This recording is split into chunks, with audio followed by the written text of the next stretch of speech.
நண்பர்களே, இன்றைய தலவரலாறா நம்ம பார்க்க இருக்கிறது அச்சரப்பாக்கம் அப்படிங்கிற ஊர்ல வீற்றிருக்கக்கூடிய ஆச்சிபுரீஸ்வரரை பற்றித்தான் பார்க்க போறோம். முதல்ல இந்த ஊருக்கு ஏன் அச்சரப்பாக்கம்னு வந்ததுன்னு பார்க்கலாம். பிரம்மா கிட்ட வரம் பெற்ற தாரகன், கமலாச்சன், வித்வன்மாலி ஆகிய திரிபுர அசுரர்கள் சேர்ந்துகிட்டு தேவர்களை கொடுமைப்படுத்திட்டு வந்தாங்களாம். அப்ப அசுரர்களை எதிர்க்க முடியாத தேவர்கள் அவர்களை அழிச்சு தங்களை காக்கும்படி போய் சிவன் கிட்ட கேட்டிருக்காங்க. தேவர்களுக்கு இறங்கிய சிவனும் வானுலகு பாதாள உலகெல்லாம் இணைச்சி தேராக்கி அதுல ஏறி அசுரர்களை அழிக்க போயிருக்கிறார். எந்த ஒரு செயலை செய்யும் முன்பாக முழு முதல் கடவுளான விநாயகரை வணங்கி விட்டுத்தான் செல்லணும். இல்லைன்னா மனசாலையாவது நினைக்கணுங்கிறது தான் நியதி. சிவனுக்கும் இந்த நியதி பொருந்தும். ஆனா அசுரர்களை அழிக்கணுன்ற வேகத்துல விநாயகரை நினைக்காம போனார் சிவன். அவரோட சென்ற தேவர்களே சிவனே நம்மோட இருக்கும்போது வேற என்ன துணை வேணுங்கிற எண்ணத்துல விநாயகரை வணங்காமலே போயிட்டாங்களாம். கோபம் கொண்ட விநாயகர் தேரோட அச்ச முறிச்சு சிவனை செல்ல விடாமல் தடுத்துட்டாராம். தேர் அங்கேயே நின்று போச்சு. இது விநாயகரின் செயல்தான் மனசால உணர்ந்த சிவன் அவரை மனசுல நினைச்சு செல்லும் செயல் சிறப்பா நடந்திட காவலா இருக்கும்படி வேண்டிக்கிட்டாராம். அதற்கப்புறம்தான் விநாயகர் தேரச்ச சரி பண்ணி விட்டாராம். பின் சிவன் திரிபுர அசுரர்களை அழிச்சு முடிச்சாருங்கிறது கதை. தேர் அச்சு இற்று, அதாவது முறிஞ்சு போய் நின்ற இடம் அப்படிங்கிறதுனால தான் இந்த தலம் அச்சு இரு பாகம் அப்படின்னு அழைக்கப்பட்டு காலப்போக்கில் மருவி அச்சிரப்பாக்கம் அப்படின்னு ஆச்சு. சிவனும் இங்க அச்சீஸ்வரர்ன்றவர் ஆச்சிபுரீஸ்வரர்னு ஆயிட்டார். எப்பேற்பட்ட கதை பார்த்தீங்களா? இப்போ இந்த கோவிலோட தல பெருமை என்ன, தல வரலாறு என்னன்னு பார்க்கலாம். கண்ணுவ முனிவர், கௌதம முனிவர்னு இங்க வழிபட்டிருக்காங்க. பாண்டிய மன்னன் ஒருவன் சிவத்தல யாத்திரை போயிட்டு இருந்தபோது இந்த தலத்தோட அருகே அவனோட தேர் அச்சு முறிஞ்சிச்சான். பணியாளர்கள் சக்கரத்தை சரி செஞ்சுக்கிட்டு இருக்கும்போது தங்க நிறமான உடும்பு ஒன்று போறத மன்னன் பார்த்திருக்காரு. உடனே அதனை பிடிக்க போனாராம். உடும்போ கடகடன்னு ஒரு சரக்கொன்ற மரத்தலோட புகுந்துக்குச்சான்.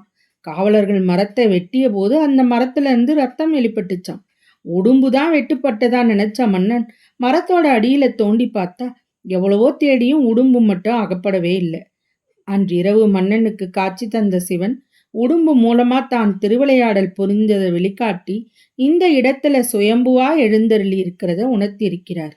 அவருக்கு இங்கேயே கோயில் கட்ட விருப்பம் கொண்ட மன்னன் அப்போ திரிநேத்திரதாரி அப்படின்னு 3 கண்களை உடைய முனிவர் ஒருவர் மன்னர்கிட்ட வரார்.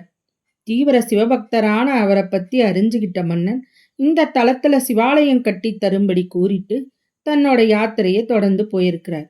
நெடுநாள் கழிச்சு மன்னன் திரும்பி வந்தபோது கோயில் மத்தியில நந்தி கொடி மரத்தோட ஆச்சிபுரீஸ்வரருக்கு ஒரு கருவறையும் அவருக்கு வலது பின்புற பிரகாரத்துல ராஜகோபுரத்தின் நேரே உமையாச்சீஸ்வரருக்கு ஒரு மூலஸ்தானமாக கட்டி வச்சிருந்தாராம். என்னது இது? இந்த கருவறையில லிங்கத்துக்கு பின்புறம் பார்வதியோட சிவன் திருமண கோலத்துல காட்சி தரார். எத்தனை பேர் இதை பார்த்துருக்கிறீங்கன்றத கமெண்ட்ல சொல்லுங்க நண்பர்களே. புரியாத மன்னன் அவர்கிட்ட காரணம் கேட்கிறார். உமைய ஆட்சி செய்த ஈஸ்வரனே உடும்பு வடிவாக்கி என்னையும் ஆட்சி செஞ்சார். அதனால உங்களுக்கு காட்சி தந்த உமையாச்சீஸ்வரருக்கு பிரதான வாயில் கொண்டு ஒரு கருவறையும் எமையாட்சி செய்த ஈஸ்வரருக்கு பிரதான கருவறையுமா வச்சு கோயில் கட்டியிருக்கிறேன்னாரு திருநேத்திரதாரி. மன்னனும் ஏற்றுக்கொண்டான். சுயம்புலிங்கமா இருக்கும் எமையாச்சீஸ்வரரே இங்கு பிரதானம். திருவிழாக்களும் இவருக்கே நடக்குது. ராஜகோபுரத்துல இருந்து கொடிமரமும் நந்தியும் விலகித்தான் இருக்கும். பிரகாரத்தில் உள்ள சரக்கொன்றை மரத்தோட அடியில கொன்றையடீஸ்வரர் சன்னதியில சிவனை வணங்கிய கோலத்துல திரிநேத்திரதாரி இருக்கிறார். இந்த மரத்துல சித்திர மாத திருவிழாவின் போது மட்டும் பூக்கள் மலர்றது ரொம்ப சிறப்பு.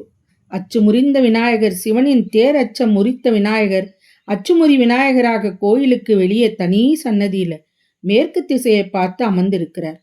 அருணகிரி நாதர் விநாயகரை தரிசித்து விட்டு அச்சிறு பொடி செய்த என்ற இவரது சிறப்புகளை பாடித்தான் திருப்புகழையே துவங்கி இருக்கிறார்.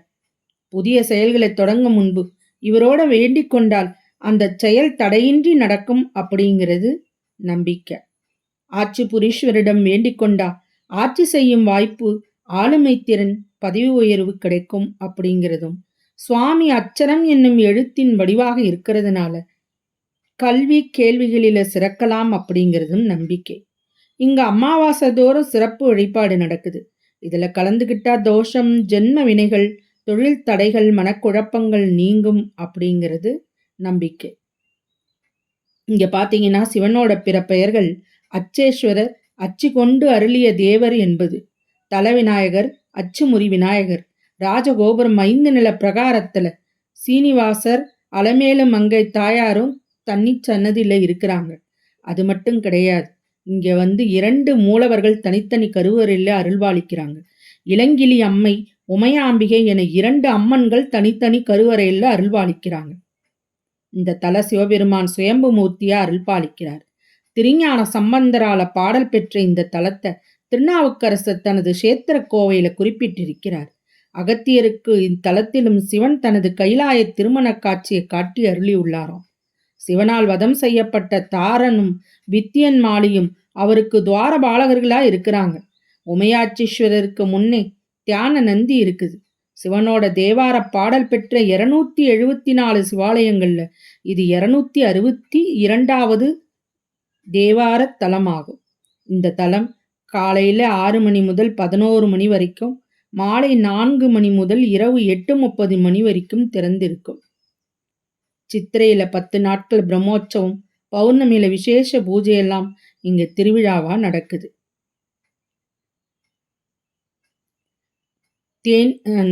வசியின் வாசிப்புகளை சப்ஸ்கிரைப் பண்ணுங்க நண்பர்களே.